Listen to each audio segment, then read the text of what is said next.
You know how some carriers give you so little for your older busted phone you just end up living with it? I don't think so. Verizon lets you trade in your broken phone for a shiny new one. You break it, We upgraded. You dunk it, doggy bone it.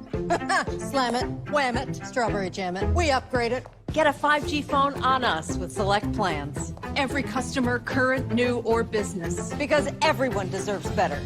And with plans starting at just $35, better costs less than you think.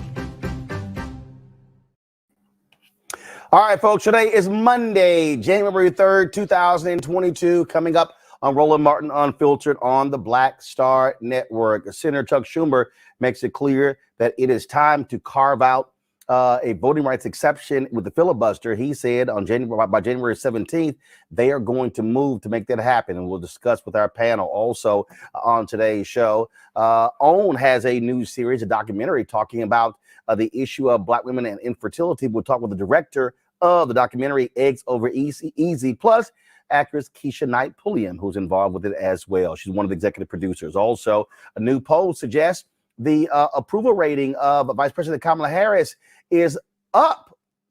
But folks are not talking about that. But they always talk about when her numbers were down. A white woman in Louisiana was a judge, using the N-word. She's resigned. Shed a tear. No. Also, folks, Donald Trump's kids are refusing to cooperate with the civil investigation from the New York Attorney General. What's going to happen next in that case? Also, 2 new Black mayors in New York City and Atlanta. They have now taken over. Plus, Virginia Attorney General is suing a town for its racist practices. We'll tell you all about that. Plus, we lost some jewels. They've gone from elders to ancestors. We'll tell you about Max Julian, plus the last living parent of the 4 girls who were murdered in the Birmingham bombing. Folks, it is time to bring the funk on Roland Martin Unfiltered on the Black Star Network. Let's go. He's got it. Whatever the biz, he's on it.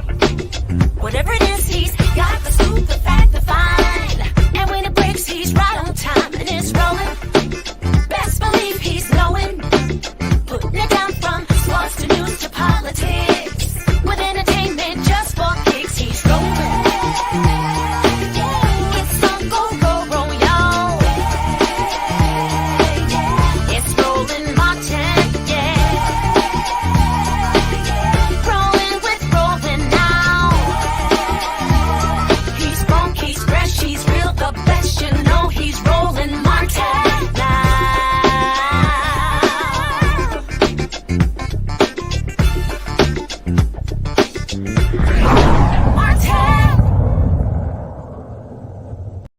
January 17th, that is the day that Senate Majority Leader Chuck Schumer says a vote is going to be held in order to do a filibuster carve out for voting rights. Today, he sent a letter to the United States Senate making perfectly clear exactly what he wants to see happen in the U.S. Senate. This is a copy of that letter where he laid out in stark terms exactly what is happening in terms of dealing with democracy in America. This is what he said: as we approach the anniversary of the January 6th attack on our Capitol and our democracy, I'm writing to follow up on my last dear colleague before Christmas, specifically to outline next steps on urgently needed voting rights legislation.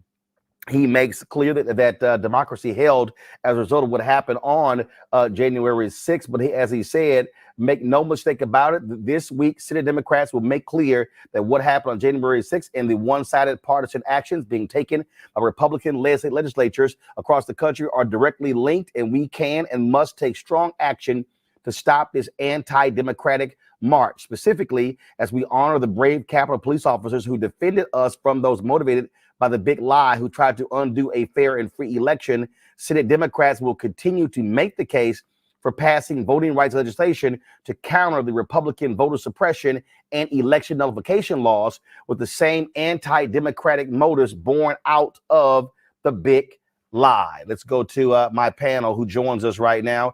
I want to bring all of them up. Dr. Avis Jones-Weaver, political analyst at the Omakongo Dibinga Professorial Lecture, School of International Service, American University. Reverend Jeff Carr, founder of the Infinity Fellowship in Nashville. Glad to have all of you. I want to go to you, Avis.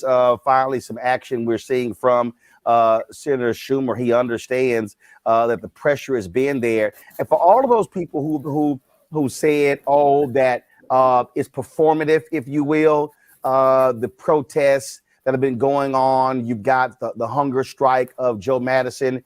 You've got again, what Black Lives Matter have been doing, Poor People's Campaign, seeing the CBC chair being arrested, Joyce Beatty. No, that's the kind of stuff that was needed to put the pressure on Schumer to do this very thing.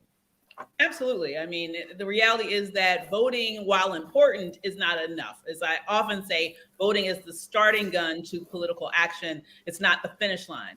And those things that you just detailed are other examples of ways that all of us can get involved to move legislation through that we know is absolutely needed. Now, my challenge is to Schumer. You know, I want it to be more than a letter. I'm hoping that that letter isn't performative. And here's why I say that.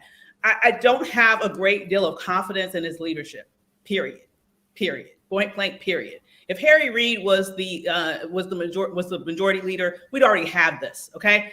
I just don't trust his leadership ability. So more than a letter, I want to feel confident that he's having the right discussions behind the scenes with those that have in the past stood in the way.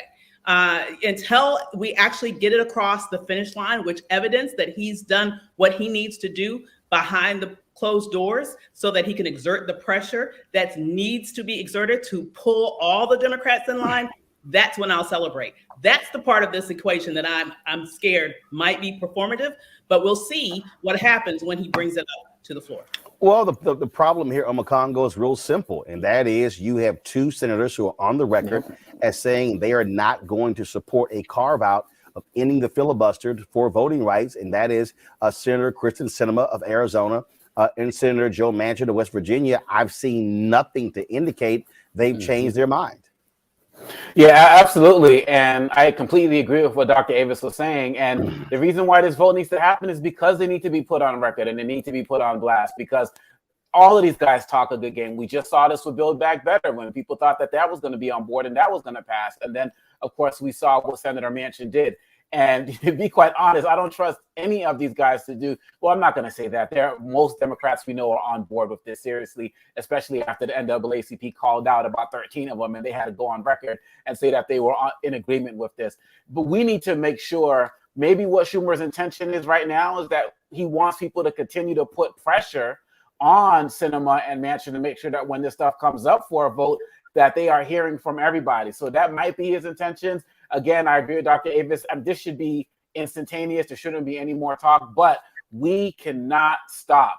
We cannot have the mentality that just because he wrote this letter, that all of a sudden it's going to be taken care of. Because we know that the Republicans, they're not stopping. They're ramping up their efforts to make sure maybe get more contributions to Manchin, get more contributions to Sinema. Maybe some of these corporate entities, the American Expresses and the AT&Ts are giving up some more of their money as well, like they've done with Manchin and others. And so we cannot stop right now. It's not like Joe Madison's going to start eating tonight based off of a letter. We got to make sure that we get this done. And so the pressure cannot stop. If anything, it needs to intensify.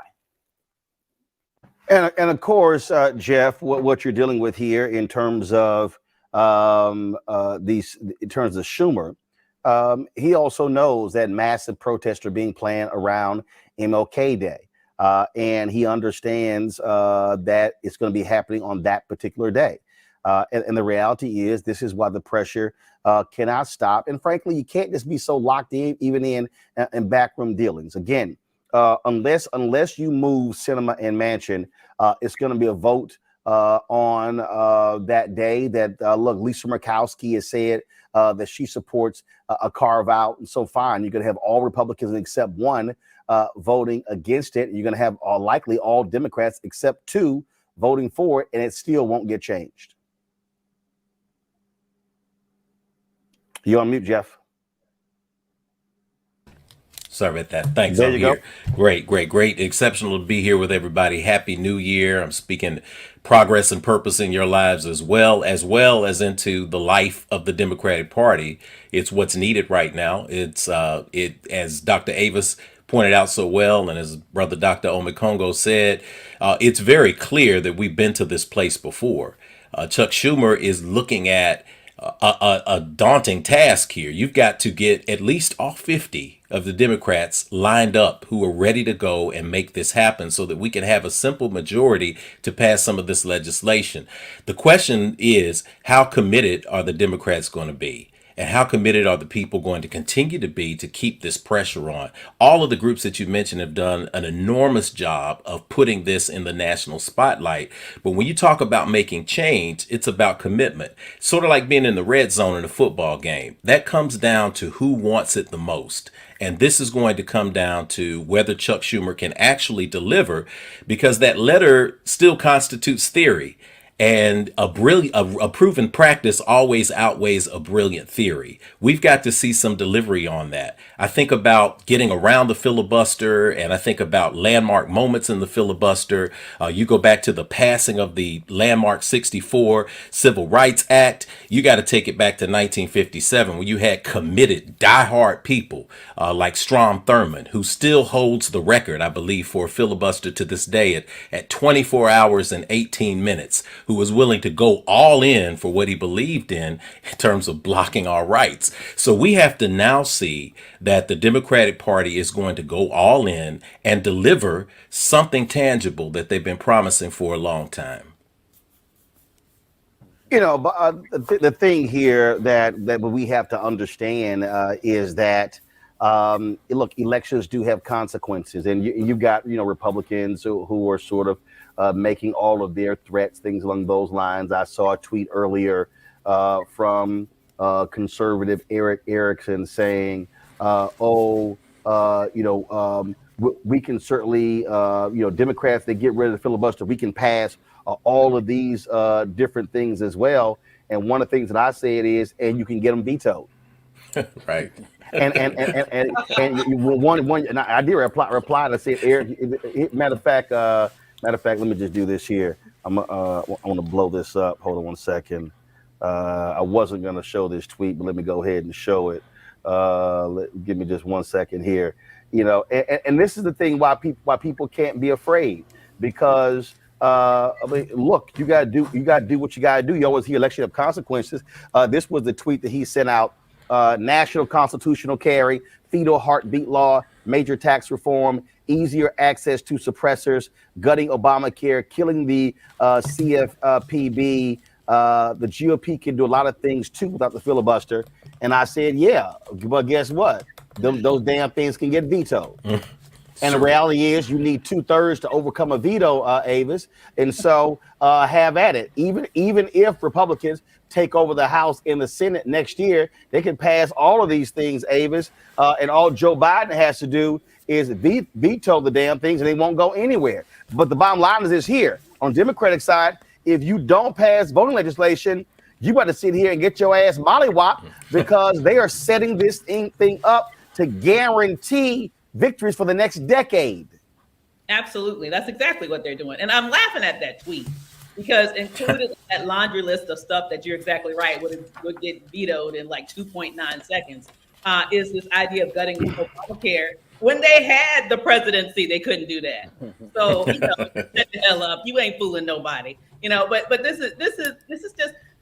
is exactly why you're right. We have the power. We won. We need to act like it, because the Republicans know how to bluster. They know how to talk a good game. Mm-hmm. The reality is that when they are in power, they do whatever the hell they want, mm-hmm. right? And then when the Democrats are in power, they try to threaten them. Well, if you do that, we're going to do this. Guess what? They're going to do whatever they want to do when they do have control of every realm of power that they can. And with this particular issue right now, as you've mentioned, with what's happened all over this nation, this is do or die, period. Not only for today, not only for tomorrow, but literally for generations. And also, let me remind people, Omakongo, that it was Senator Mitch McConnell who ignored the filibuster and put 2 Supreme Court justices on the Supreme Court, lifetime appointments, without a 60-vote threshold. That's right. And that's so they made an exception and did it 9 days before the election. Surely. Yep. After saying that Merrick Garland's election nomination was going to happen too close to an election. They're full of lies, not to mention all of the carve-outs that they've done for the budget, which is what, over 150 times or something to that extent. Look, this is what they do. When they're in power, they do whatever they want. So we got Eric Erickson's tweet there, but they've always been acting as if the filibuster meant nothing to them when it means controlling their own agenda. And let's be mindful of the fact that all of these hundreds of bills that are being passed across these states are happening in these state senators that don't have a filibuster, and they're being passed by a simple majority.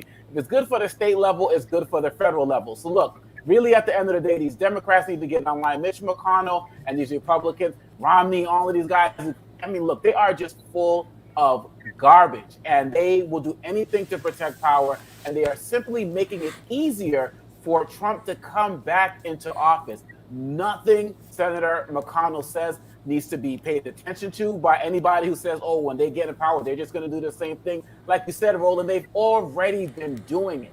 And the hypocrisy is glaring. And every single day they say, well, wait till we get it back in power. We saw what you did when you were in power, so we don't got to wait for it to happen later. You have clearly shown that you only care about the filibuster when it works, when you're not in full power. And that's when we have to call them on their bluff and move forward. They do not care. They have no concerns, no fear about breaking any institution. And look, the filibuster is not in the Constitution. So at the end of the day, we need to make sure that it's broken. Schumer needs to move expeditiously on this so we can make sure our voting rights are secure before we lose it all, like you said, for a decade or more.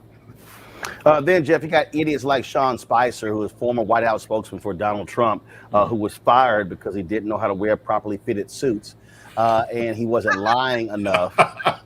And so this is what this right here is what Sean Spicer had to say today on Twitter. He said, reminder, despite lies by left-wing media types like Ryan Lizza, the right to vote in America is not under attack. Every American can vote in person or absentee every vote.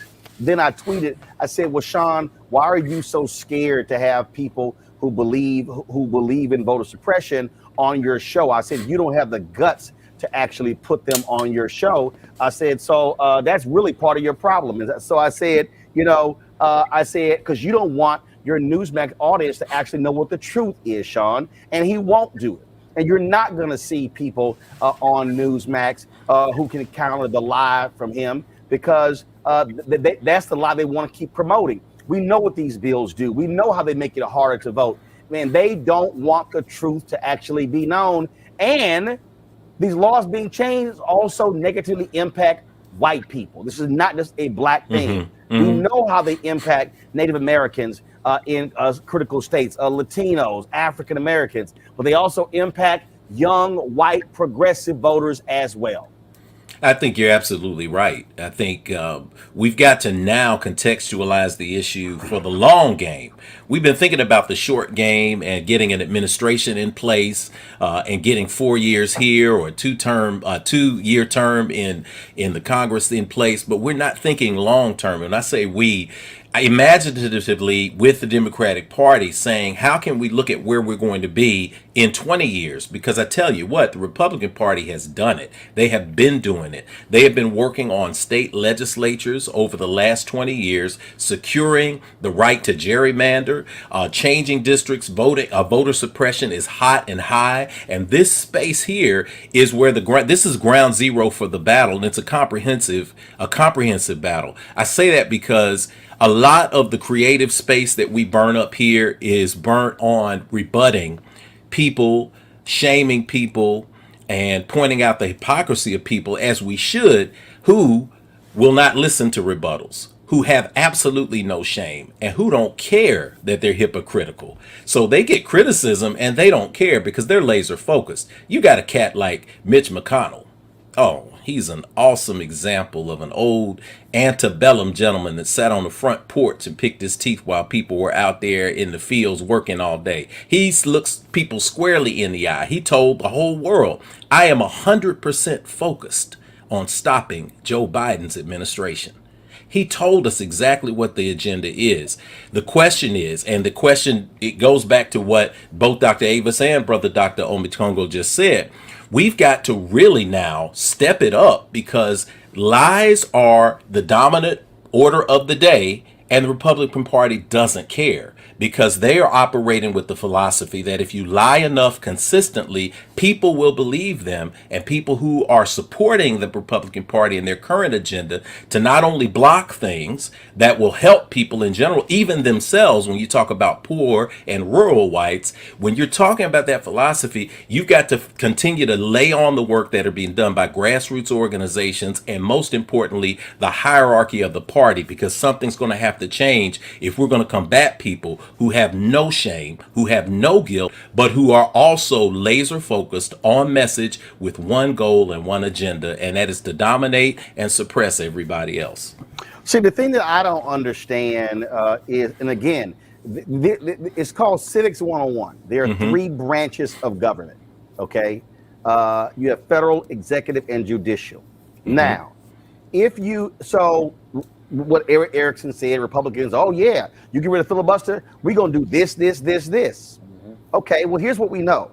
They changed the rules to get two hardcore conservatives on the Supreme Court, stole one of the seats from President Barack Obama, who frankly was not aggressive enough. He should have appointed a black woman to the seat and really set up a protagonist-antagonist thing here by having all these old white men say no to the first black woman ever appointed to the Supreme Court.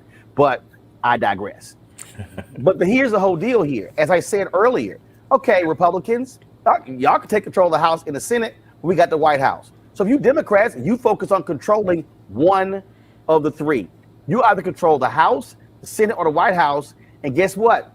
Whatever they do doesn't matter. They can have a Republican president, a Republican House, but if you control the Senate, no bills get passed. Look what happened when Democrats control the House. What, 300-400 bills got passed? Mitch McConnell said, I'm not bringing up any of those. And so I don't understand what the fear is. And so, yes, is it possible? Is it possible the Republicans could have all three branches, the House, they can have the House and the Senate, the White House, and also if you do that, you do control the federal bench with your appointments. But that's why elections matter. That's why you get your ass out there and you motivate your base and you hit the ground. That's why you spend the resources. But I'm sorry, I come from, and I'm straight up about power. I'm about power.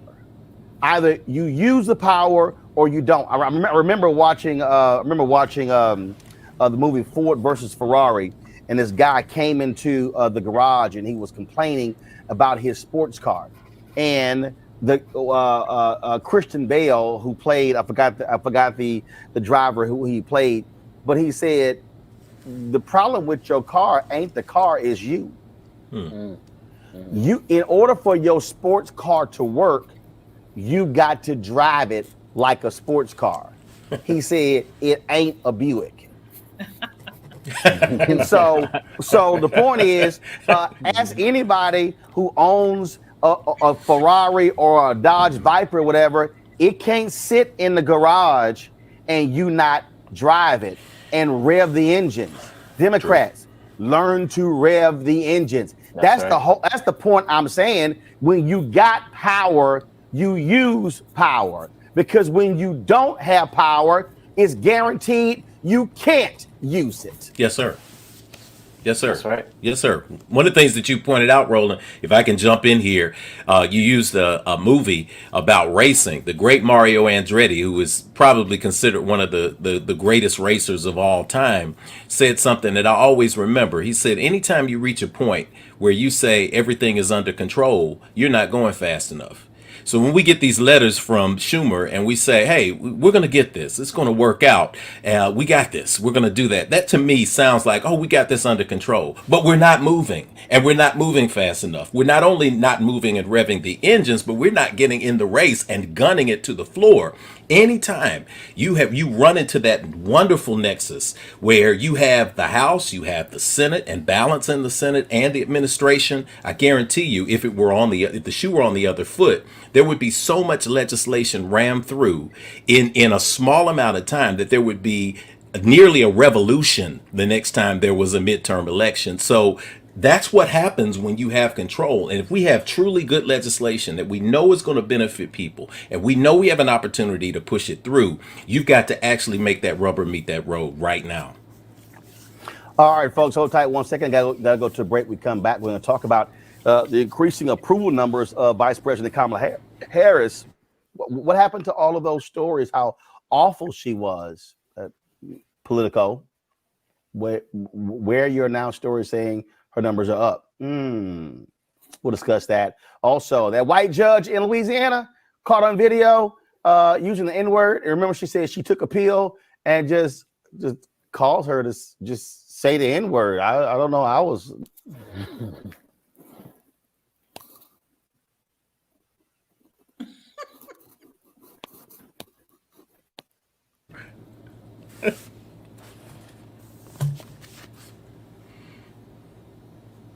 Sorry, folks. All right, looks like I was muted there. We good? Let's go to break.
Folks, Black Star Network is here. Hold no punches. I'm real revolutionary right now. Support this man, Black Media. He makes sure that our stories are told. Thank you for being the voice of Black America, Roland. Stay black. I love y'all. All momentum we have now, we have to keep this going. The video looks phenomenal. See, this difference between Black Star Network and Black-owned media and something like CNN. You can't be Black-owned media and be scared. It's time to be smart. Bring your eyeballs home. You dig?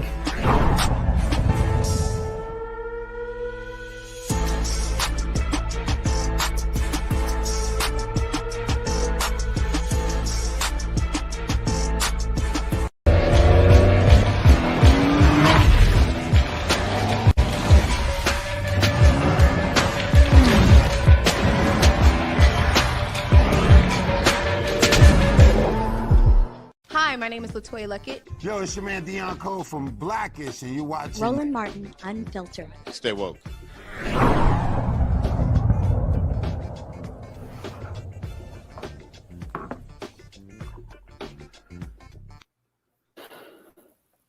All right, folks, welcome back to Roland Martin Unfiltered.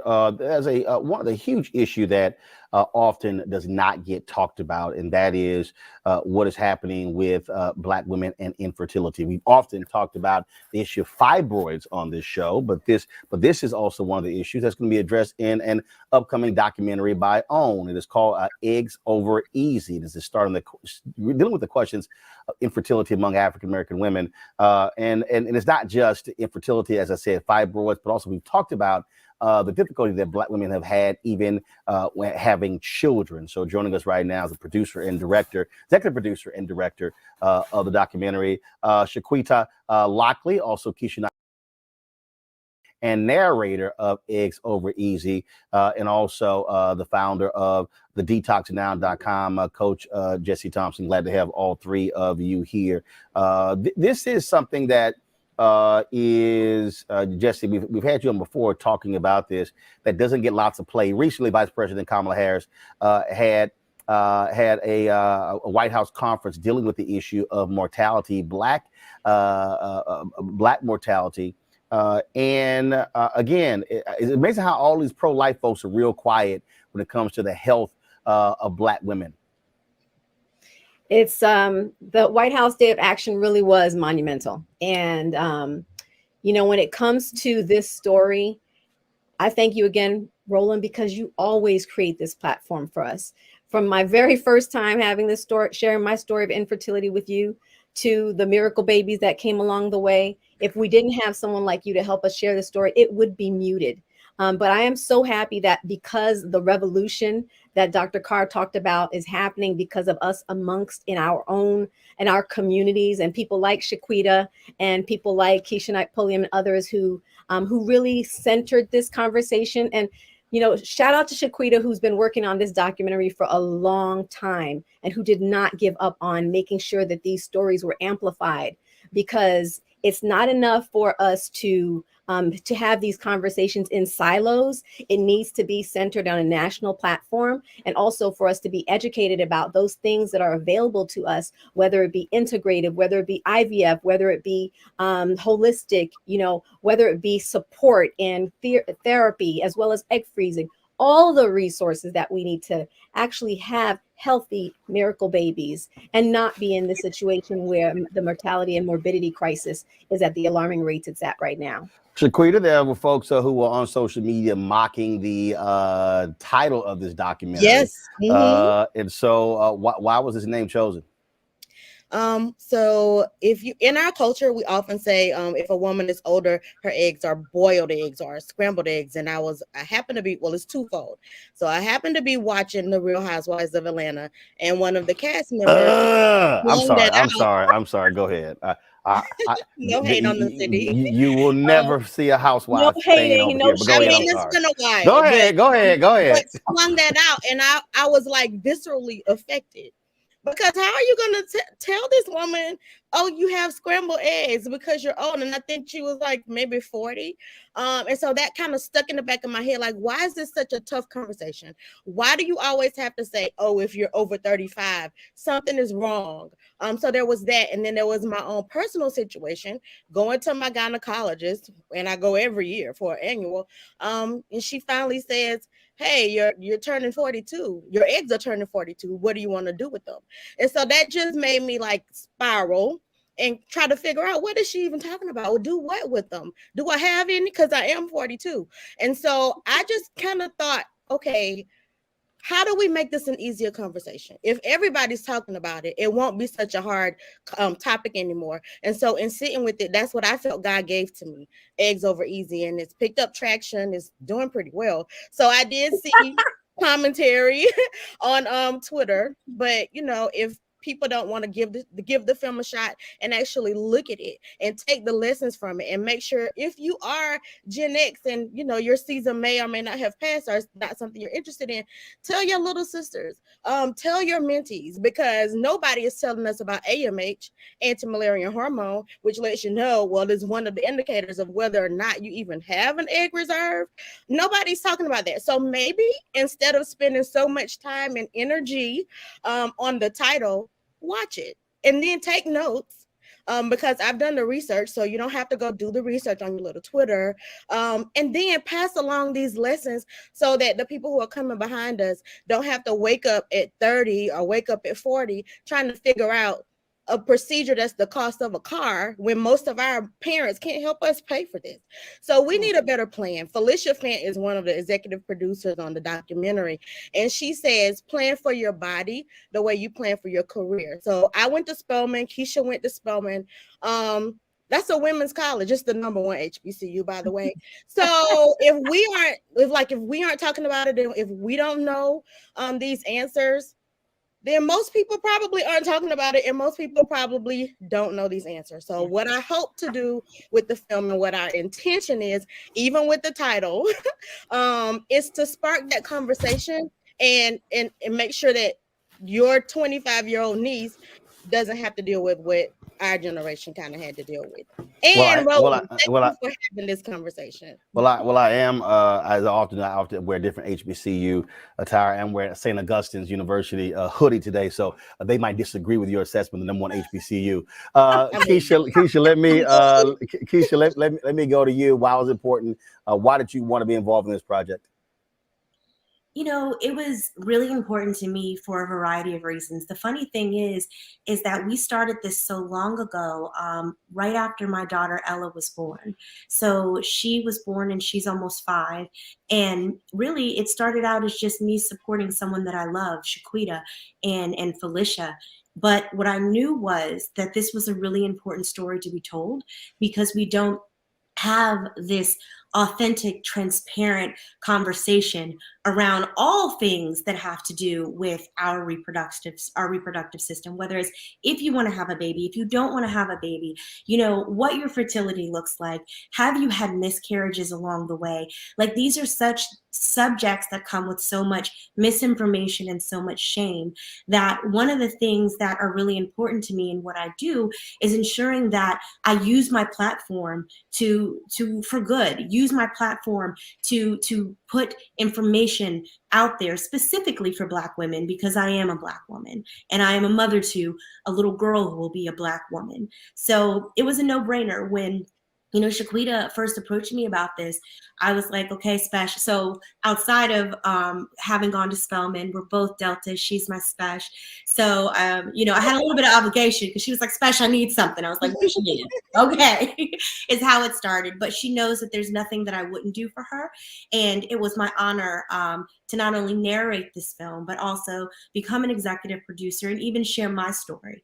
You know, like Shaquita and everyone has already said, we're taught about our career. We're taught about, you know, it's kind of crazy. You spend your first half for your life trying not to get pregnant, and then the second half trying to, and never does it occur to you that it may not happen as easily as you think it will. So it was important for me to also share my journey and, you know, where I stand, because the other piece is you can be in a place in your career where you say, you know what, I know I want children, but I know I don't want them today. So what does that look like?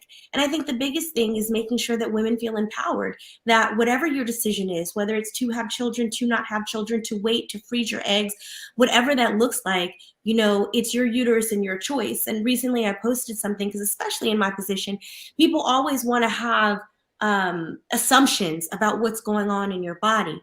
And I just had to tell people, like, just back up off my uterus. It's really that simple. Your uterus is no one else's business. Now I want to go to questions from my panel. First off, Avis, what you got? Hello, ladies. Thank you so much for developing this documentary and really bringing this much needed topic out into the light. My question for you is, you know, what are some of the things that you have found? I know for me specifically, the statistics around maternal mortality as it relates to Black women are absolutely shocking. Yeah. But when it comes to this issue of infertility, do we see a similar level of disparity between Black women and having to struggle with the issue of fertility as compared to other women, and particularly white women? For example, are we much more likely to struggle with this? Or is the issue that we're much less likely to be able to move forward with the actions that are necessary in order to possibly overcome it? Well, I want to start with something. I think it's twofold. I think that a lot of it is the access, the resources, and the knowledge around the subject. And that's really what we're trying to shed light on, because yes, there'll be a disparity specifically if the information isn't disseminated to all people. If we aren't receiving the information to make the informed choices, then decisions are made for us. You know, when we could have had something different to do and a different input, but we didn't know how. So I'll let, you know, Shaquita chime in with the statistic piece of it. But I think that, you know, that disparity is paramount. Yeah, thank you, Keshia. So if we're just looking at numbers, Black women and Black people in general, you know that we have medical disparities. If you look at 243%, which is the maternal mortality rate, like we're dying about 3 times more often than a white woman. If you look at the cost of having to pay for IVF, even if you have a great job, if we're making 61 to 62 cents on the dollar of a white man, then is it really apples and apples? No, it's not. It's apples and oranges, because we're not even at the playing field to even have the money to go and have these procedures done. So it's both. It's definitely in terms of IVF and how we even find information. Do you have a doctor who looks like you? Do you have a doctor who is listening to you? So we have a segment of the film where we just talk about doctors not listening to Black women. We could probably do a Google search and get millions of hits. I talk about Serena Williams because she is like famous with a huge audience, and it didn't matter. And none of that mattered because her skin was Black and the doctor still didn't listen to her. So yes, to your question. Yeah. Jeff, your question. Well, I was going to say, if I could chime in real quick on that. Go ahead. Another thing is that Black women are disproportionately affected by fibroids, as you know, and fibroids is actually a leading cause of, if not sometimes the cause of actual infertility, as it was in my case. So now you have, let's add that layer. All right. So we're disproportionately affected by fibroids. We get them in more number, we get them in larger size, more symptomatic, and that now makes a layer of complexity with respect to the infertility equation that now, yes, we're disproportionately affected by that. So now we're even more affected by fertility and infertility, if I could add that. And because of that, because they're, again, we're thrown. So let's add now the hysterectomy piece, because most women Black women are the #1 recipients of hysterectomies. Okay. So now we're getting being made infertile by virtue of the fact that that is the #1 way of dealing with the issue, which, you know, that is why we advocate and we educate over and over, and we help women every day to look at what are their options, what are their integrative options, holistically, diet, stress, you know, management, as well as surgeries, whatever it is that they need together in order to heal these issues. So they're dealing with them at the root if they want to have children as well. Jeff? Sure. First, I want to thank you all of you sisters, for the work that you're doing out there. Jesse, for the work that you're doing with Detox Now. Keshia, for lending your voice to this project. And of course, Shaquita, for being bold enough to step out there and deal with a real issue. I can say personally, there's no more humbling experience than actually seeing birth and being there. And I've been blessed to be in a room with my wife and the midwives, and just to see that first burst of life, and to recognize that one thing that we all have in common, no matter what our politics are, no matter where we come from, we come and we have emerged into this world, into these earth suits that we're wearing through the womb of a woman. So there's so much respect that I have there. I also have respect for women who don't call it quits. So when I'm counseling young women and they say, hey, I'm 25, my life is over, I remind them that my own parents met late in life. My mother met my father in her mid-30s. My brother was born when she was 37 years old. She was 39 years old when she had me, and she was a week shy of her 44th birthday when my sister was born. So my question to you all, and the great work that you're doing, is how can we as a community continue to provide hope for women out there who are looking to have children in any possible means? And how can we provide hope for them? And how can we provide support for them so that we can continue to pass things on generationally? I mean, we're doing it right now. We're having these conversations, and there are so many women who are watching, and they're feeling like I'm not alone. They're feeling like, okay, I have options, I have resources. There are people who are hearing me, who are listening. So I feel like what we're doing now is really important, and paying it forward and sharing this information, making sure, you know, that when we fought to have this story told, and it's coming on OWN tomorrow at 9 p.m. Eastern Standard, you know, Pacific time, that we show up, you know, that we support, that we tell a friend, hey, you know, let's watch this, let's support this, because what we also know in this business is that it is a business, and it's about what is successful. So if we want to continue to have these stories told, then we have to support them. So that's what I would say. You know, share this information, and you have to just make sure that you share your stories too as women, because it's easy to only want to share your highlight reel, but the truth is in the journey. The truth is in everything that it took you to get there. And that's also where growth and inspiration happen as well. So make sure that you are bold enough to share your journey, not just, you know, with your closest girlfriends, but with all women who could help and who could benefit and be empowered by what you share. Omakongo, your question. Well, first of all, I want to commend all three of you for the incredible work that you're doing. It's truly amazing.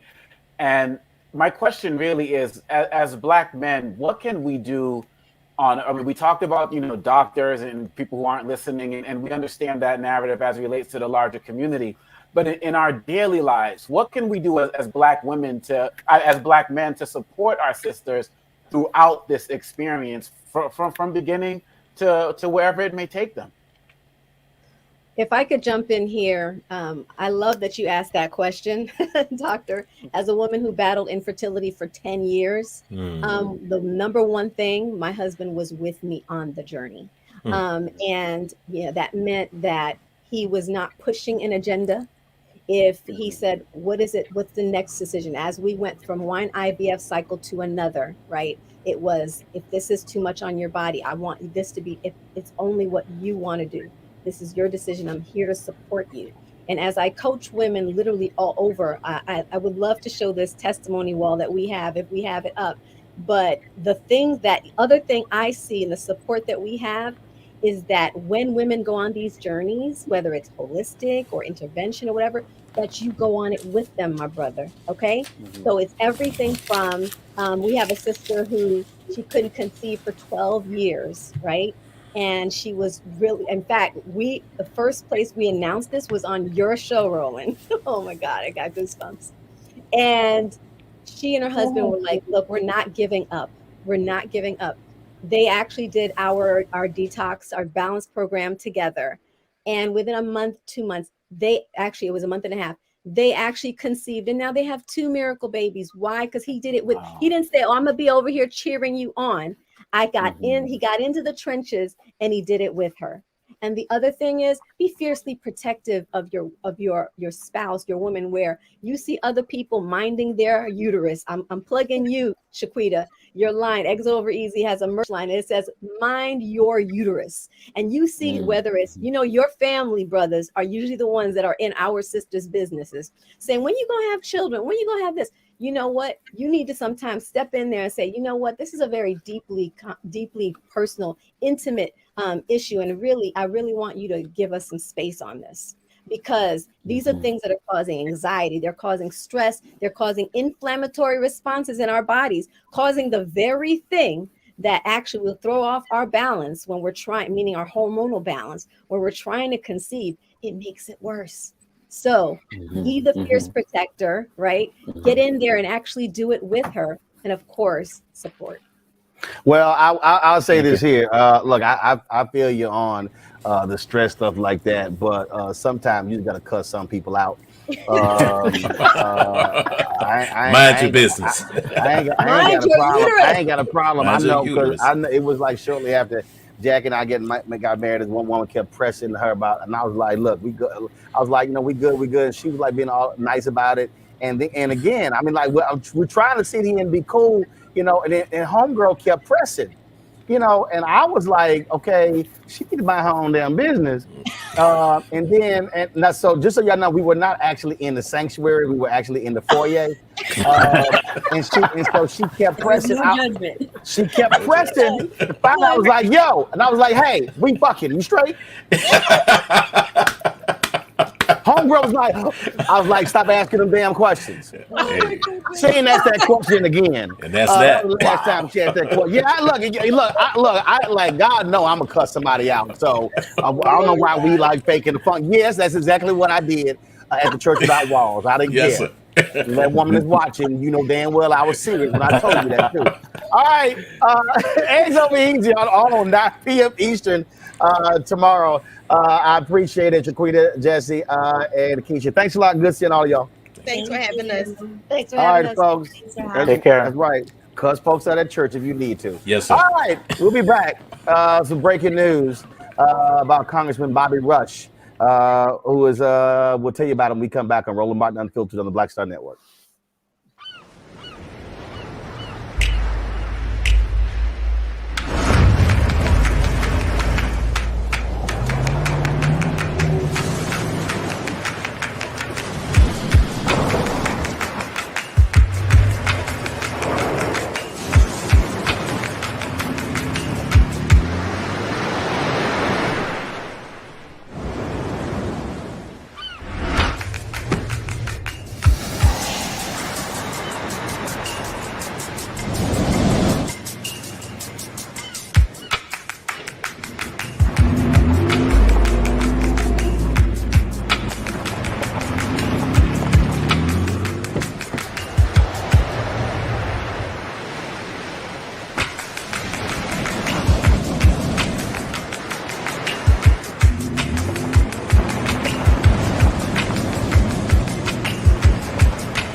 Amber Stevens West. Yo, what up, y'all? This is Jay Ellis, and you're watching Roland Martin Unfiltered.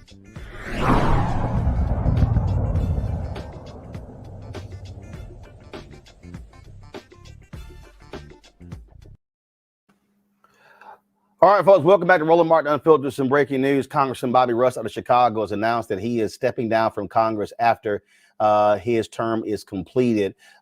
He joins a number of other Democrats who have announced that they are not going to be seeking re-election. He has had some health issues over the last several years. And so this is certainly going to set off a firestorm of people who are seeking his position. You might remember this. This was after the death of Trayvon Martin when Congressman Rush ticked off. Keenan, go ahead and take that audio. When he ticked off the house when he wore a hoodie on the floor. Walk humbly with your God. And in the New Testament, Luke 4:18-20 teaches us these words.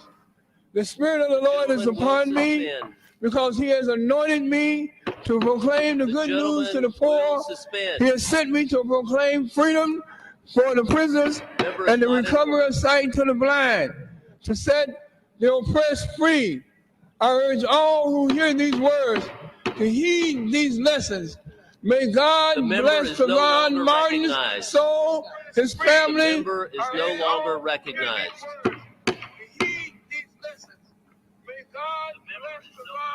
The chair will ask the Sergeant at Arms to enforce the prohibition on decorum.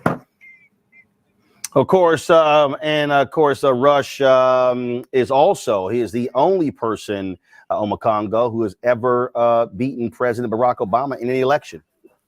Yes, indeed. And throughout it all, somebody who's been unwavering in his dedication to our community. And, you know, this is somebody who is time well served, right? I mean, for so long, he has been a voice in our community, whether it's through the political world or, you know, out in the community organizer space. And really, quite honestly, we're seeing so much integrity not being demonstrated right now by our political leaders. And some of these guys who are retiring, I can't wait for them to be gone. But when you look at somebody like him, we have to remember that really at the end of the day, to do something like that, you know, out of respect to Trayvon Martin and his family and to call attention to this, something that he's done his entire career. And we need that type of integrity now more than ever, because we're still being assaulted, we're still being killed, we're still being slaughtered in the streets. And no matter what people try to draw attention to, or in terms of diverting the attention to something else and saying it's not that important, he stood there in front of everybody and made that point, and has done it on multiple occasions. So I want to commend the brother for everything that he's done to be a role model in our community. And again, it's time well served, and I hope that his integrity continues to live on in others who have come after him. And don't forget, Jeff, this is a former member of the Black Panther Party who later became a member of Congress. Sure. In the 1960s, he was the founder of the Illinois Panther Party. So he's put in the time, he's put in the work. It's great to hear him in that clip that you showed, because it shows that eventually you reach an age where you just don't give a crap anymore. You just don't care. You're ready to say what's on your mind. You're not going to let anybody stop you. Bobby Rush has been a very popular congressman representing that first district of Illinois. And if you look at the last 4 elections he's had to go through, his average margin of victory was 73%.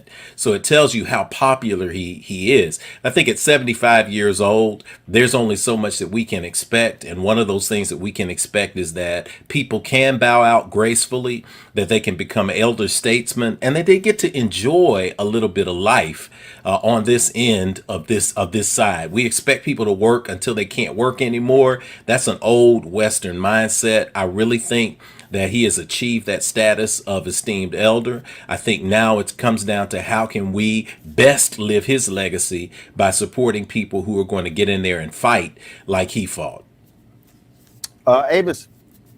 You know, I completely agree. I just want to carry on that last point about, you know, he deserves to be able to now enjoy the rest of his life and not deal with the foolishness that's going on right now in Congress. Let's just be real about that. But also it is, I think it's a great example to show the sort of the changing of the guard, the passing along of the baton.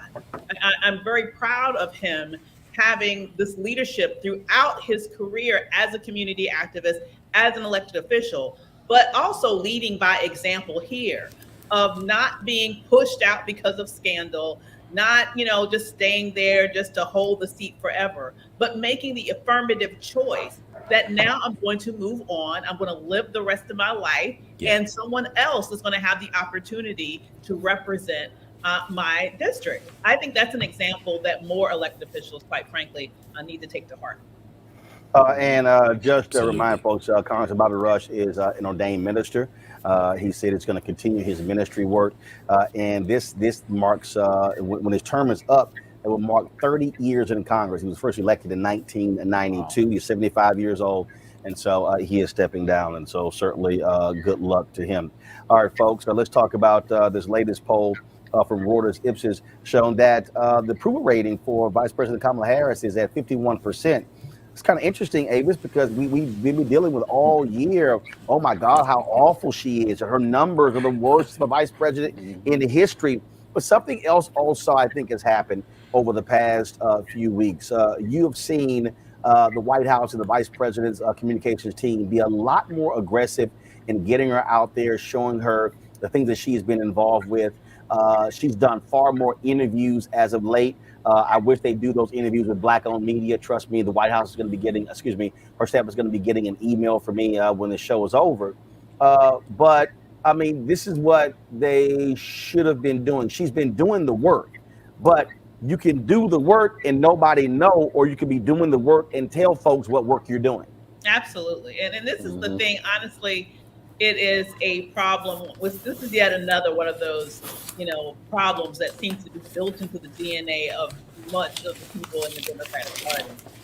Very focused on policy, very focused on the intricacies and the nuances of getting things through. They're very enamored with the policy process, but they don't put a lot of emphasis and forethought into, quite frankly, the public relations that's necessary to let the people know what they're doing. And then when you juxtapose that against the fact that she is a path breaker here, that she is the first woman, that she is a Black woman doing this job that is going to get unfair criticism regardless, you need to be especially strategic and aggressive with those PR efforts, just to let people know what you're doing and to fight back against the false narratives that get all the attention. So it's good to see that she is, in fact, moving up in those approval ratings. And I hope they see the connection between getting her out there more and those approval ratings going up, so that they do even more of those things that we see are working. But the thing that also, here's a poll here that's just strange on Congo. When you look at it, the poll was taken December 13th through the 17th. And here's what's crazy. More than half of Americans, 56%, believe the national economy and the country generally is headed in the wrong direction. But the numbers don't support that when you look at what's going on. Republicans, now that's driven because 81% Republicans think that. 59% of independents think that. But I'm sorry, if you look at the economic numbers, you look at the job numbers, you look at GDP, you look at all of those different things, they are going positive. That's called you're not selling yourself properly.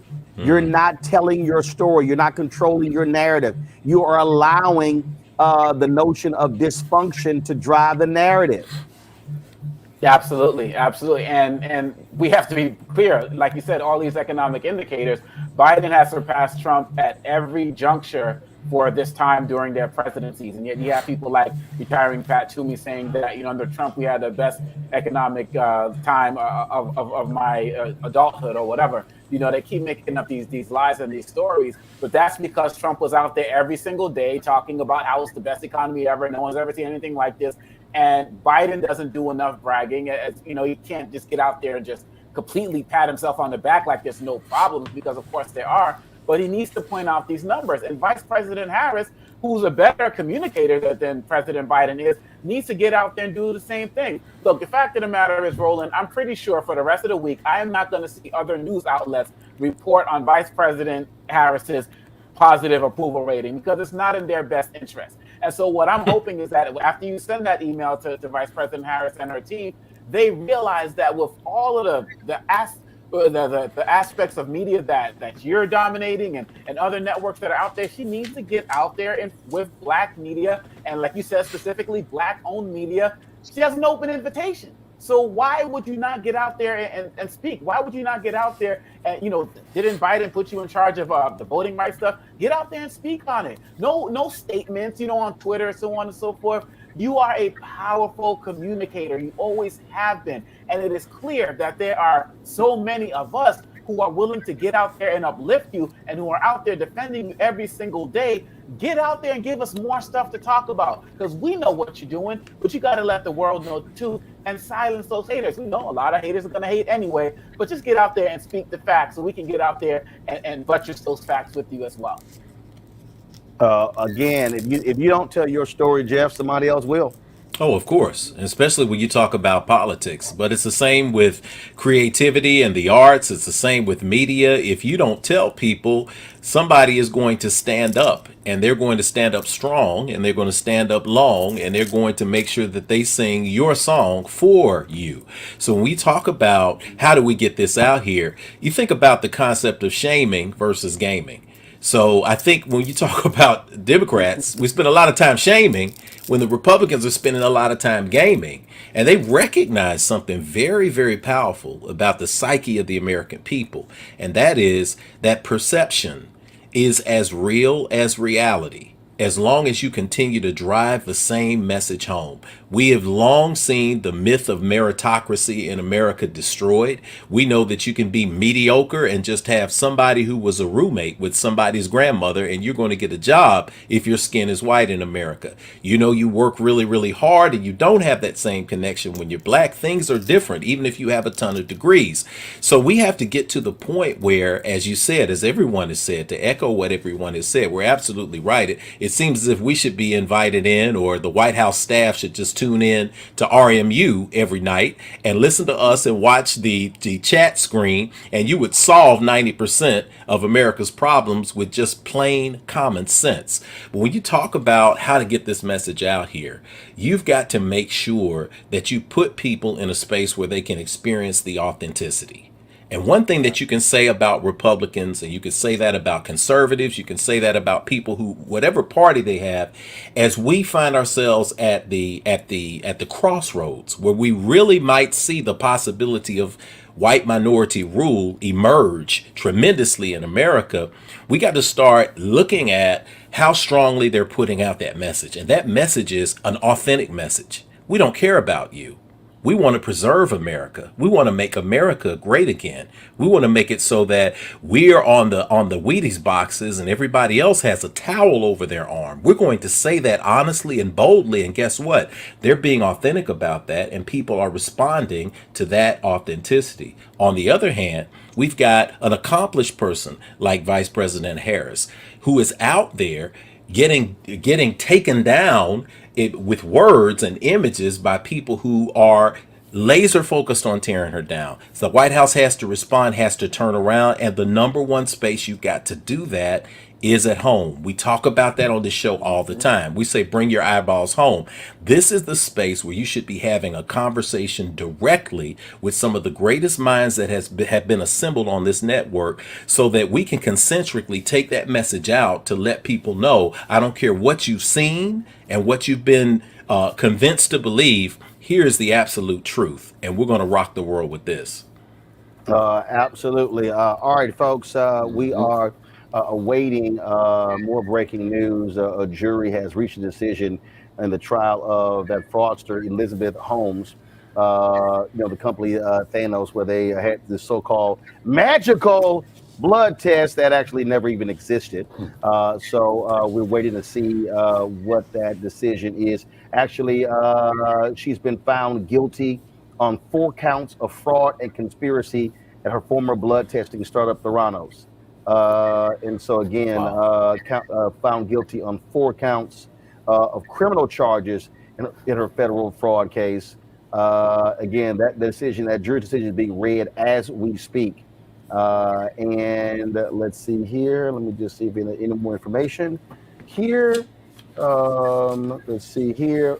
Again, it was financial fraud going on. And so we're waiting to hear more. Again, the decisions are being read like literally as we speak. But Elizabeth Holmes found guilty, four counts. All right, folks, let's talk about the story out of Louisiana. Remember we told you about that judge in Louisiana who was busted on video, her own home video, using the N-word. Roll the video, please. Y'all have it?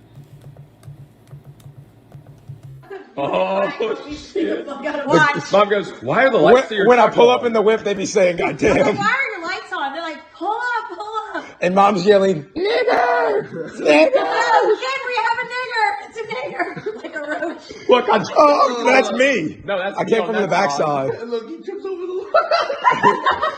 He trips twice. He tripped twice. I was the only one running. That's me. Kenny was standing. I'm the one that took him down. Kenny's just standing there. He lied. Found Austin's wallet. Yeah. That's my phone where it fell out. Look, Mom. The dude had a phone on him. You should have taken his phone and stolen from him, that fucking asshole. And now I'm going to grab a gun. Go and get the gun. It's important. Very important. As me and Austin maintain control of the situation. The great thing is we've got video. We've got fuck. Look, they're with the car. Wait, look, there's And look, there comes there's Rebel. Want to play fetch? Rebel was like this is. Lafayette City Court Judge Michelle Odinette says she takes full responsibility for her hurtful words. Now, remember, she first said she took a pill, and I just don't recall any of those things. I don't know what was being said. Yeah, you sounded like you were out of it. She's now out of a job. And, of course, they replaced her with a black judge. And I just keep saying, Avis, look, this nice little device right here is just gonna let all the races reveal themselves right here. Sure does. I mean, but you know what's really interesting? I just want to know who leaked the video because right. I want to know who the hell did she piss off. That's the real thing we need to figure out. But the reality is here, though, that we got to look inside the sort of the quiet conversations that are had, not in public view. And the sad situation is, we know people are like this all over the place, but as a judge, you know, what sorts of things are going through her mind when she sees Black people in front of her? And this is why it was important for her to resign, because how could she move forward in credibility and say that she is an impartial judge, even when she's in her home using this? That's where she feels the most comfortable. So you know she's saying what she really thinks. But once again, it makes me wonder who the hell she pissed off. But somebody leaked that.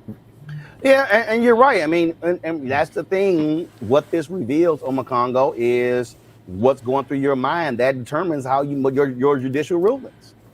Absolutely. And look, I'm not a lawyer, but I've watched enough Law and Order episodes, you know, to know that when you get exposed in ways like this, all of your past stuff's got to get reviewed too. I mean, people need to be looking at this woman's record to see what patterns of bias have existed in her cases. Because really, at the end of the day, it's not just enough for her to resign. There need to be some other types of consequences, being disrobed or something. You can't do something that egregious, as Dr. Avis was saying, as a judge, and just walk away. It's not like you're just working at like CVS and somebody says something to you at the cash register and you start cursing them out. You are a judge who takes an oath to be impartial and all of that, and it clearly shows that you are a racist. So there needs to be a deeper investigation into her past cases to see where biases are. And to be quite honest, she should face penalties in terms of being disrobed and not have the opportunity to practice in any way, shape, or form. Because I don't know how it works with judges, but we see it with enough police officers who do something racist or do something extremely inappropriate and they resign and then they go right down the street and work somewhere else. Is she going to move to another county and be a judge there as well?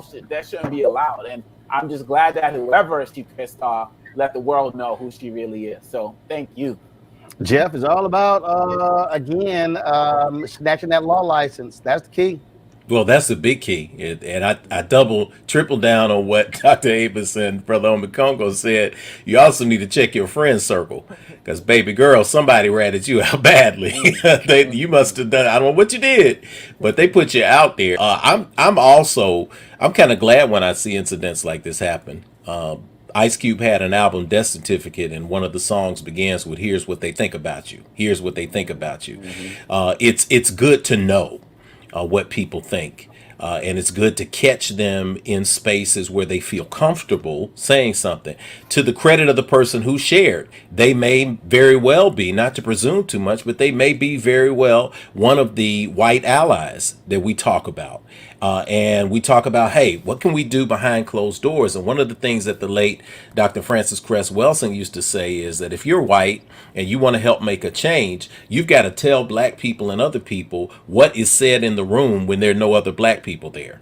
So if you're in there, you got to do that. So this may very well be a case of that. We also have to see what the real long-term consequence is going to be. It was brought up that you got to review her caseload. You got to look at her decisions. You got to see how race and sentencing could have been a very well a factor.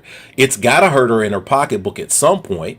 She's embarrassed. She's frustrated. She's used all of these terms, but she actually did it. Nobody takes a pill that makes them do something that egregious and that insane. I'm just saying, I hadn't seen a pill like that. I've seen a pill that make you sleepy. I've seen pills that make you honest. I've counseled people through situations where they had a little bit too much to drink and they said what was really on their mind because their prefrontal cortex had shut down. But the reality is that's a powerful pill. That's a pill called white supremacy, and there must be some secret underground where that thing is being manufactured and dropped in drinks with 200 million people at a time. I don't know what it is. The other thing that could happen is, I think about a year ago, there was a country singer named Morgan Wallen, and this issue happened here out of Nashville. He got caught on a security camera using the word. He was drunk and he was just going in. He got caught. The consequence for him was he had to apologize. He did an Instagram video. The record label did not fully drop him. They suspended him at the time. Country radio stopped playing all of his tunes, and there was a talk about giving $100,000, I think, to the NAACP. But guess what happened? Yeah, there were like 8 groups he was supposed to give money to. I think Evans only gave 1. I think he only gave 1, right? So we see this, but look at the other side. This wouldn't have hurt him because he was punished. His fans responded. So his digital album sales went up 1,220%, and his album sales went 327% in an increase just because of the incident. He had to get online and tell his fans to stop defending him. So this tells you about, when we talk about that term, we use that term, your vibe attracts your tribe. What do you do with the fallout that comes from other people who say, I'm just going to make sure before I put on my robe, that I'm going to check my squad to make sure nobody's recording this before I say what I truly say, before I go into that classroom. Well, she gone. She gone. All right. Roland, you could do some diversity training with her, brother. Shit, one-on-one.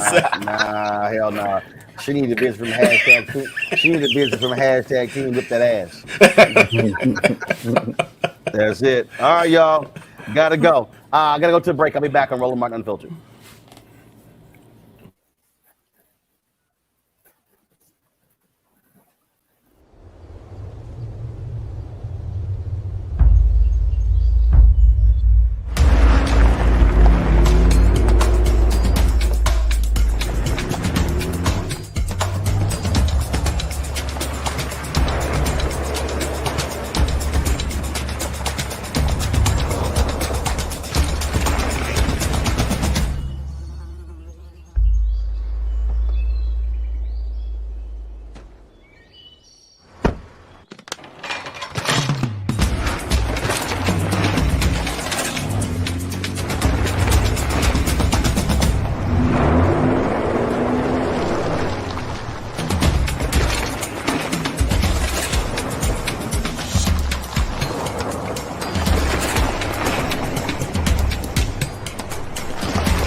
It's time to be smart.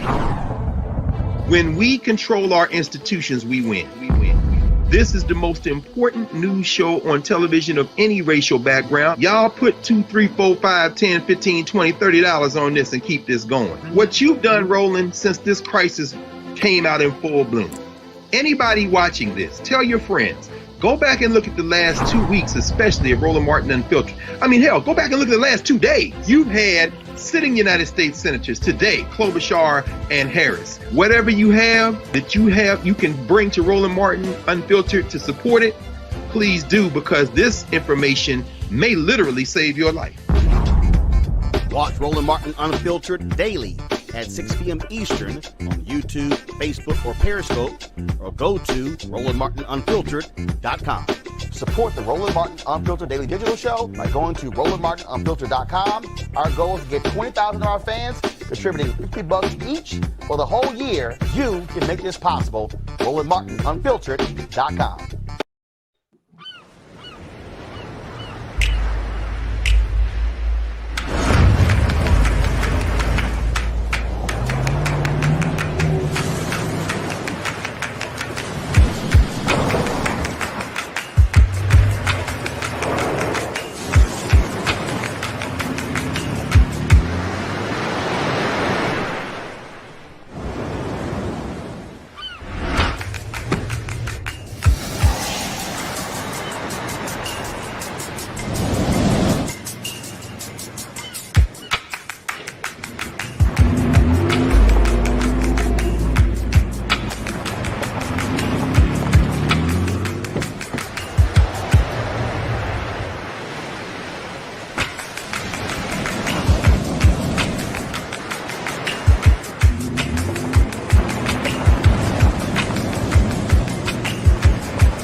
Hey, I'm Amber Stevens-West. Yo, what up, y'all? This is Jay Ellis, and you're watching Roland Martin Unfiltered.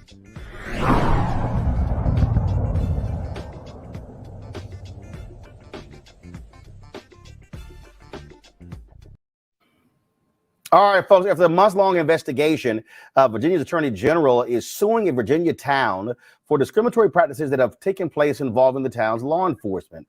Attorney General Mark Herring says that Windsor's police department operated in a way that led to discrimination against African Americans, violating their constitutional rights. The probe was prompted by a December 2020 traffic stop involving 2 Windsor Police Department officers and Caron Nazario, an Army lieutenant who is Black and Latino. 2 Windsor cops pulled him over, pepper sprayed him, and pointed their guns at the military officer. One of those officers did get fired for violating department policies. Guys, if y'all have that video, go ahead and roll it, please. We remember when this happened. It was shocking. Let me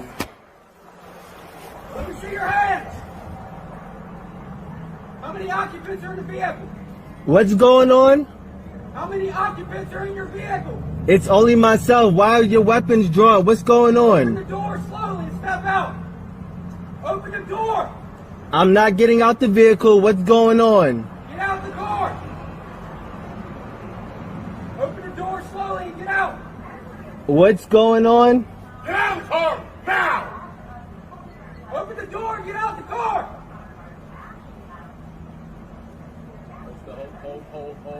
Hold. Keep your hands outside the window. Keep your hands outside the window. My hands are right here. What's going Get out on? of the car now. Get out of the car. What's Now. going on? Get out of the car now.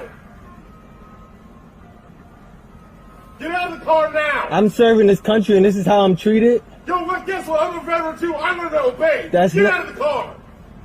What's going Get out of on? the car now. What's going on? What's going on? You're fixing to ride the lightning, son. I'm sorry, what? Get out of the car now. What's going Get out of on? the car now. Get out of the car. Sir, just get out the car.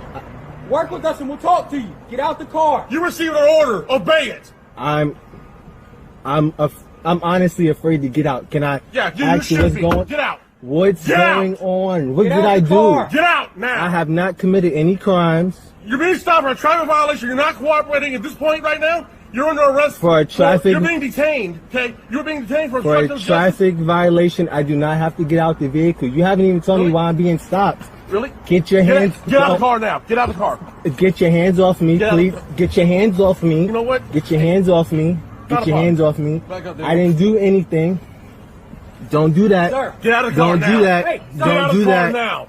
Don't do. Look, I'm trying to talk get out. to you. Okay. I'm trying to I'm talk. gonna talk to you. Get out. Just get out of my Relax. car. Can you please Get out. relax? Can Get you out. please relax? Get out of the car right now. Now y'all remember that was the video that he was recording from his car. This was the video that came from one of the body cameras as well, and you see them approaching the car. I remember this was crazy when this first happened, Davis. And the action should be taken against them by the Attorney General because what they did was unbelievable. And again, the guy was like, he was getting conflicting information. Show us your hands, but then open the door. He was like, what? I can't do all y'all keep saying. But this is the stuff that we talk about all the time, but these departments need to be held accountable. They certainly do. And the thing that really strikes me is Get your hands off me. throughout that entire incident. And it's very interesting here that the only people that get out of the car now. The situation Get out. Okay, I'm trying to get out. Still have to train how to de-escalate situations. He was the only one who remained calm and in control of himself and was well communicative throughout the entire event. That shows a level of just plain, I don't even know, just maturity that those officers were incapable of. So absolutely, I'm hoping that everything is thrown at this town in terms of suing the town and figuring out what else can be done to make sure that not only those officers, pay the price. And I believe that they've been fired, at least one, as I recall. It's been a while since I've seen that in the news. But what are they doing now to make sure that those types of altercations aren't, repeated in the future? Because if you don't change whatever is going on in terms of their recruitment and their training, it's not just training. You can't make, diamonds out of stuff that's, So they have to make sure that they are recruiting the right type of person to give that type of power to. And then at the same time, they need to make sure that they're training them correctly.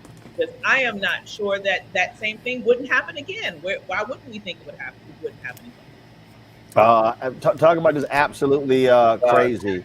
When you see that, and Congo, this also goes to show why a George Floyd Justice Act is so important to get passed by Congress. Absolutely. And this is also something that Vice President Harris can be out there speaking about, right? Because we need to have that legislation passed as well. One of the other things I remember about this case is that they tried to pull him over on a dark road, and he was the one who drove to that gas station so that he can have better lighting. And imagine if he didn't do that. I know that if I was in a situation I've been in situations like that, but I'm sitting here saying to myself, when I'm watching the video and they're saying open the door and at the same time keep your hands out where we can see them, imagine if he had turned to take off that seat belt and what they were waiting to light him up. They were waiting to light him up. No. They actually said it. Yeah, you're gonna feel the lightning. Feel the lightning. Yeah, exactly. So they were looking for any reason, and like Dr. Davis said, we have to be the ones to diffuse these situations. And this ties into our last segment with the judge. Like we said, where are those officers now? The one that got fired, the other one who may have got disciplined in some way, shape, or form. So yeah, it's great that the Attorney General has filed this lawsuit. We need to see some real consequences, some real financial consequences. We need to see some people really lose their job and not be able to go down the street and get hired again. And like you said, Roland Martin, if we had that George Floyd Policing Act, there would be a registry so these guys can't just hop from county to county and do the same thing to us. Jeff? Yeah, sure. First off, I always try to tell people, my kids ask me, what am I afraid of? I usually just say I'm afraid of underachievement, or I'm afraid of not doing the best that I could do in life instead of circumstances and situations. But when I hear that tape and those words come into my ears, I get fear too. I get that understanding out of an empathetic space. Many of us have been in that space before. So I first want to congratulate Lieutenant Nazario for being the one who was de-escalating. That was a unique situation. You have an officer screaming at you 5 or 6 different things at the same time, also promising that you're going to feel the lightning. You heard that. When situations like this, they rarely test the officers to see what they're dealing with and whether they're under the influence, because all I heard from that officer was continual slurred speech. Everything that he was saying was slurred. I would have been terrified too. I would have been concerned too. I don't know if I would have kept it as calm. I don't know if any of us could have kept it as calm as Lieutenant Nazario did. Maybe that's a testament to his military background too, because even when he told them and acknowledged that they were afraid, that he was afraid, they said, "quote You should be." When you face that, when somebody tells you, when somebody has the gun on you, and you're staring down the barrel of the gun. I don't know how many of you have had that experience of staring down a barrel of a gun. I have personally. There's nothing like that. And when somebody is expressing intent to light you up, to stay calm like that, we've got to give him his kudos. I think the Attorney General is right for bringing this suit against the town of Windsor. They're asking for some very concrete things. They're asking for a court order that will make sure that they follow the rules that they're supposed to follow, not just with the Constitution, but with any federal act that is going to get passed in any time, any period coming soon.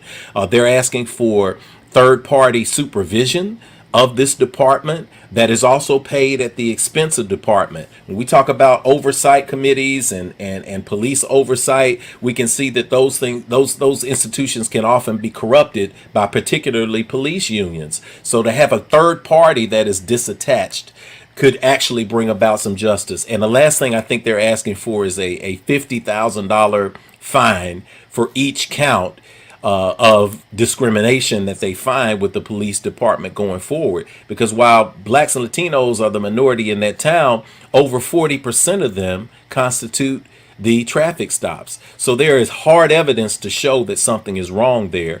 And I hope that it gets corrected with the suit that's on the table right now. All right, folks. So speaking of a lawsuit, you've got New York Attorney General Letitia James, who has issued subpoenas for two of Donald Trump's children to testify in the civil investigation. But Donald Trump Jr. and Ivanka were like, nah, we ain't answering no questions about their father's real estate company.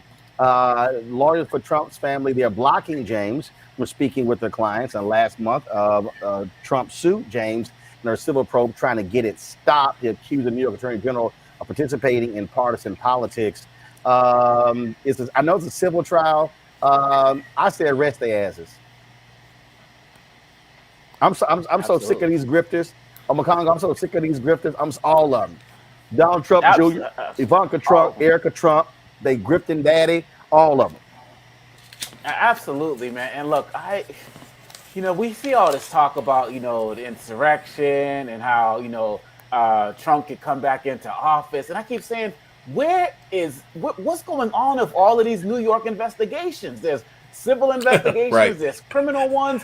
I mean, all of the things that they've did, money laundering, like all of these things, and nothing is happening. And I'm like, yo, if they could just expedite those joints, we wouldn't have to worry about Trump in 2024. And I'm just saying, it's just when these guys will continually obstruct justice in every way, shape, or form, whether it's relating to the company, whether it's relating to how much they knew about what was going on with the insurrection, they cannot keep getting away with this. And I so much applaud Sister James for everything that she's doing.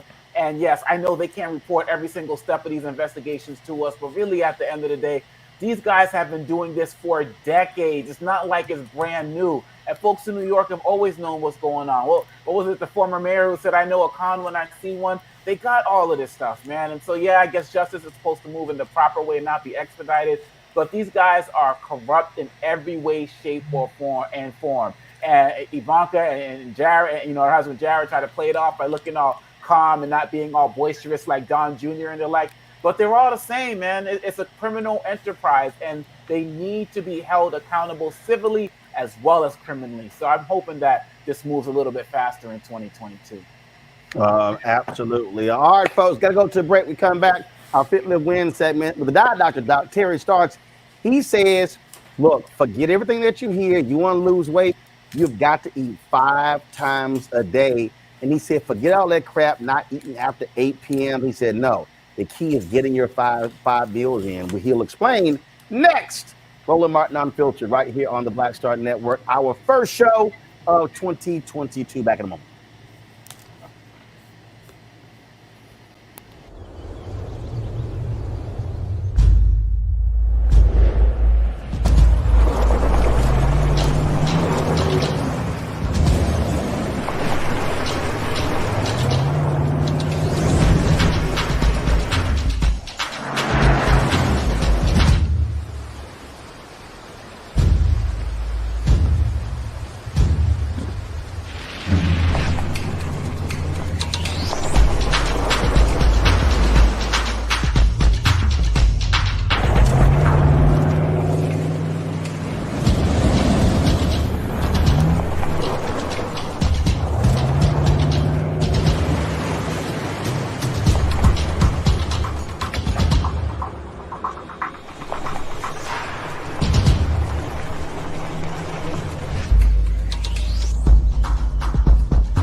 supplement have always been essential.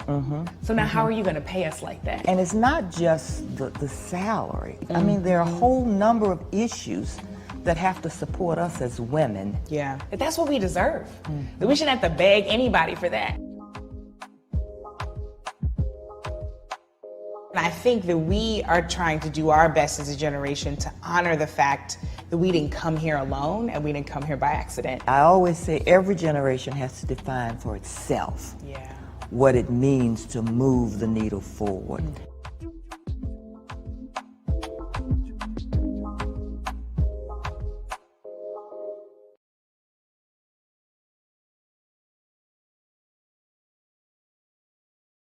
I'm Angie Stone. Hi, I'm Teresa Griffin. Oh, Roland. Hey, Roland. I am so disappointed that you are not here, first of all. Where's our dance? It's like we get a dance in every time I see you. And so now you're not here for me to dance with, sir. You and your ascot. I need it. I need that in my life right now. Okay, I love you, Roland. What's up? I'm Lance Gross, and you're watching Roland Martin Unfiltered.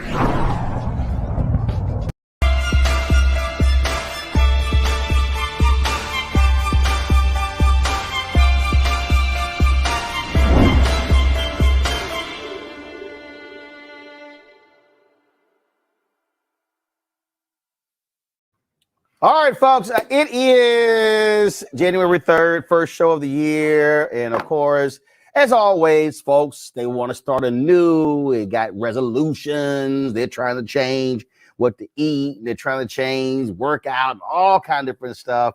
And my next guest says, he said, look, y'all want to lose weight? I'm trying to tell y'all. He said, you got to get the 5 meals in if you want to lose weight. But that's counter to what a lot of other people say. Joining us right now is Terry Starks, the Diet Doctor. Terry, glad to have you on the show. So first off, why are you so adamant? Explain why are you so adamant about the 5 meal that you got to get all 5 in. All right, so I'll give you an example, Roland. The human body is like a fireplace. Once you've got logs in the fireplace, that fire is up, it's blazing. That room is warm. As the fire starts to die down, well, what do you have to do next? Well, you've got to throw more logs into that fireplace. Here comes that fire. Now that room is nice and warm again. Around that 2.5 hour mark, 3 hour mark, the fire starts to die down. You've got to throw more logs into the fireplace. The human body is the same way, the same exact way. You feed the body a small meal, give that meal, 2.5 hours, enough time to digest, and then you have to fuel the body with another small meal.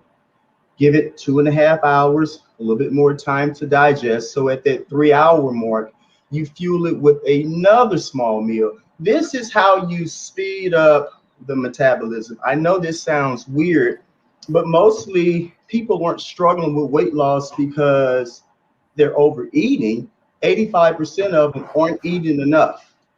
I'm helping. Now, that's interesting. That's interesting you say not eating enough.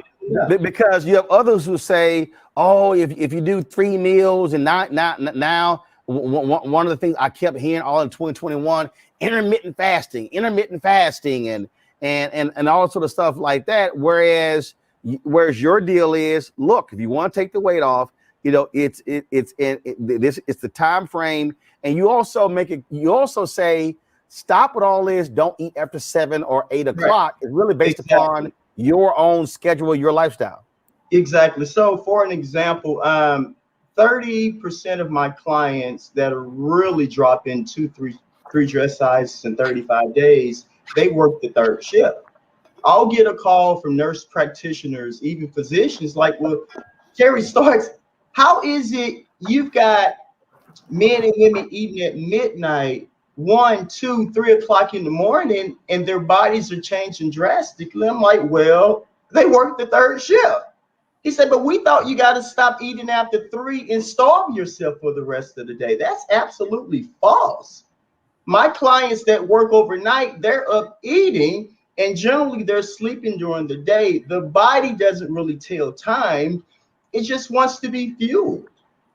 And again, Roland, I want to say this. I'm 50 years old. I've been maintaining my weight loss since 1988. Make sure, can you hear me, Roland? Yeah, we can hear you. Now, Terry doesn't post a lot of photos of him on social. This is a photo he posted from October. And so just so y'all might be thinking, man, well, you know, what does this guy look like? Well, that's what it looks like. Go ahead, Terry. Right. Thanks, Roland. Yeah. So it's just, I'm more into a healthy lifestyle change. Once you do the program and you reach your desired look or clothing size, I have an 85-15 rule. So I always explain to my clients, like, well, what about maintaining the weight loss? Well, that's the easy part. I've been maintaining my weight loss for 33 years. I never said you wouldn't have ice cream, cookies, and cake. Let me get this weight off you first so you can enjoy ice cream, cookies, and cake, of course, in moderation. So the thing is, and so like here's a photo of a brother you work with, you had posted on social media, and one of the things that you do, you want your folks taking photos shirt off and shirt on, because what you focus on is how do your clothes fit. You're not fixated on the scale. Exactly. Explain I'm that. more interested in the image in the mirror and not numbers on the scale. Nobody would know what you weigh unless you tell them. And honestly, Roland, we're not judged based off of what we weigh. We're judged based off of how we look. My job is to make sure you look amazing. Once we're finished, well, whatever you happen to weigh is what you weigh. It is what it is. To God be the glory. But I guarantee you, you will look phenomenal. That's the key. You know, one of the things that when I was late last year working out, losing weight, and folks were like, oh my God, I mean, you lost so much weight. Really, it wasn't, you know, it was, people kept saying, man, you gotta be exercising. We've had numerous people on the show. You're not losing weight because of exercise. You're losing it because of your diet. And I think the first week working with you, I think I lost either 9 or 11 pounds that week. And the thing that was weird about it, because you also make it clear you got to drink lots of water as well. That by measuring, you know, by measuring the food in terms of ounces, the vegetables and the chicken, whatever, and eating every 3 hours, it didn't give me these long gaps of 6-8 hours where, oh my God, I'm really, really hungry. And that to me, so it wasn't like I was starving. I was replenishing myself, so I was always full, versus before I would have these long stretches of working and going, and then all of a sudden I may not eat for 9 hours, and then now it's like, man, you want to devour everything in front of you. Exactly. So that's going back to that fireplace mentality. I like to keep fueling the body, you know, and you can't eat 5 humongous meals in a day. That's impossible. Your stomach ain't that big, but you definitely can eat 5 tiny meals. And it's all about portion control. You know, another thing too, I teach my clients, focus on yourself. Everyone's body is different, and therefore the journey may be a little bit different. A lot of people get discouraged because they're seeing somebody else lose weight faster than them. And it's okay. It may take you a little bit longer to get the weight off. You're still going to get it off. There's a lot of variables we have to take into consideration. Health complications, age, you know, there's a lot of things that can slow the process down. But the way the human body works, if you're fueling the body, clean, healthy meals, if you're doing something to stay active, the human body is forced to slowly transform. It's a scientific guarantee. Questions from my panelists. I'll start first with Omakongo. Can I borrow an ab or like, Yeah. I'm just saying it help a brother out this new year. Well, listen, here's the thing. You have a nice six-pack. You've got a layer of fat covering it up. We'll just strip the fat off you so you can show your abs. Everybody has abs. Everybody has it. So to that end, what my question would be, for people, we understand when you talk about like not making New Year's resolutions, it's about the lifestyle. Yes. But when you talk about what are some of the types of food that you feel your clients start to stop eating first in order to get them on their path? Is it more sugar stuff, more sodium? What are some of the things that get them started on the right path of meeting these goals? Well, the first thing, I do like to eliminate a lot of the sugar out of my diet and a lot of the sodium out of the diet first. But it's all mental when it comes to the weight loss. Let me give you a great example. When it comes to hot wings, there's a lot of different hot wings. There's mild wings, barbecue wings, there's hot wings, there's Thai wings, there's lemon pepper wings. Even when it comes to eating unhealthy, there's a huge variety. So you have to have that same mindset when it comes to eating healthy. So on my fish weeks, well, there's a ton of different ways I prepare my fish. I'll use the oven. I use my air fryer. I'm old school. I still have my George Foreman grill. I use my outdoors grill. I use the stovetop. It's all about being creative. And I get it. Eating healthy can be redundant at times, but I don't eat food because of the taste. I eat for the beneficial factors. I eat for, having perfect health and looking good and feeling good. We just have to be a little bit more creative when we're making the healthy choices. That's the key. I'm going to go to Avis. Hi there. So in terms of making that mental shift that you spoke about, what do you think is one of the things, the tips that you can give people in terms of getting them out of the habits that they have sort of ingrained in their lifestyles for potentially decades before they met you? I think. Well, the first thing, we have to be patient. Yeah. The second thing, you have to look in the mirror. The scale can say whatever it wants, but honey, the mirror always tells the truth. That mirror won't lie. It's just being patient and being consistent. All I'm doing, if I'm even doing anything different, with all the people that I'm transforming, first of all, I'm holding them accountable, and I'm teaching them how to compete against themselves. Compete against the person in the mirror. That's it. And that's what everybody's doing.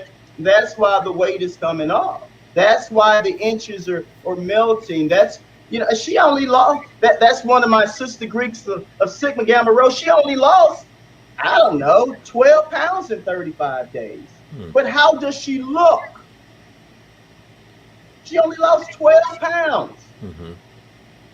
The mirror never lies. The scale can say whatever it wants. The mirror says she looks great. Jeff.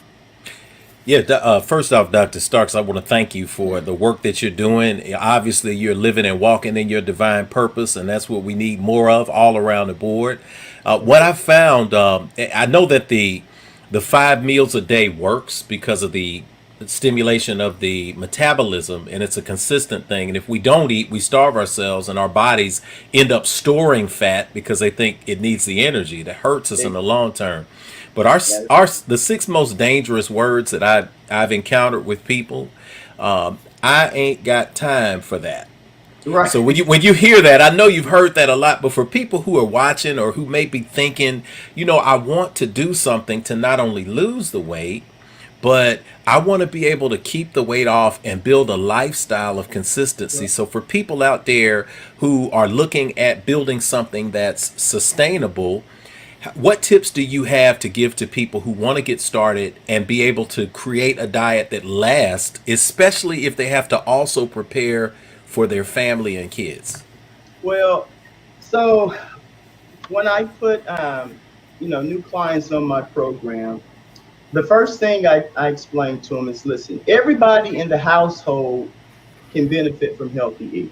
Mm-hmm. Everybody can benefit from healthy eating. I just signed up a housewife, she's a size 18. I guarantee you I'll get her down to a 14 in 35 days. Guaranteed. That goes without saying. Her husband is like, well, I want to lose weight too. Mm-hmm. And I say, well, listen, if you eat with your wife, you're going to slowly lose. He said, well, no.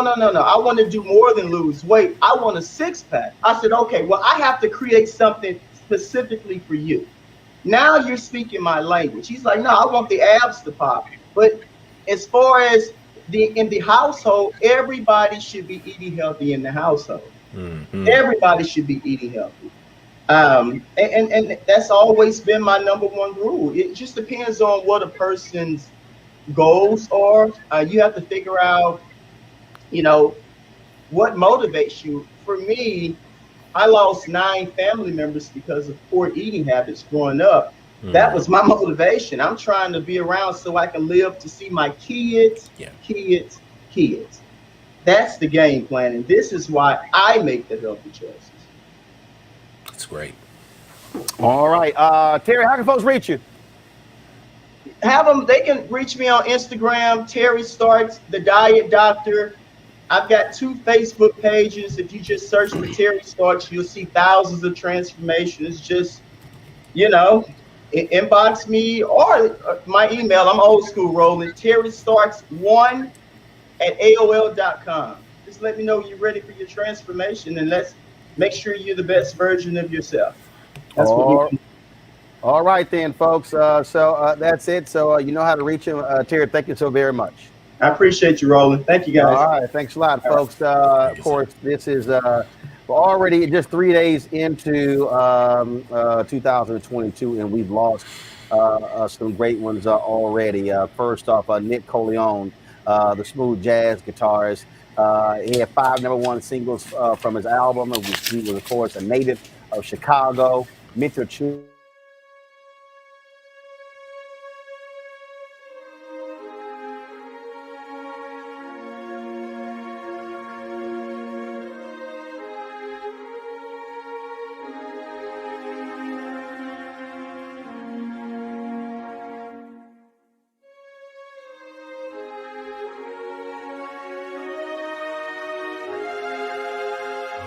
Last living parent of the 4 girls who were killed in the Birmingham bomb. Maxine McNair's daughter. First of all, Maxine McNair was 93 years old, passed away in Birmingham. Her daughter, Carol Denise McNair, was 11 years old when a KKK member placed a bomb at the 16th Street Baptist Church that killed her and 3 other girls. Maxine McNair was a school teacher for 33 years in the Birmingham public school system. And she passes away at the age of 93. And so we certainly mourn her loss as well. And then also, he starred in the Max Julian, passed away on New Year's Day, his birthday. And all the reports keep saying he was 88, but he was born in 45, according to the report. So that means he was actually 77. Mm-hmm. But Max Julian was a screenwriter. He was also, again, like I say, he starred in the Mac. So many people remember that film and so many others. And so we lost some great ones already. So we mourn the passing of Maxine McNair, Nick Coleon, as well as Max Julian. I want to thank Greg Avis and Omakongo for being on today's show. We ended last week's show. Jeff Rowland. Jeff. We ended last. Sorry, my bad. Yeah. See, hey man, that's all right.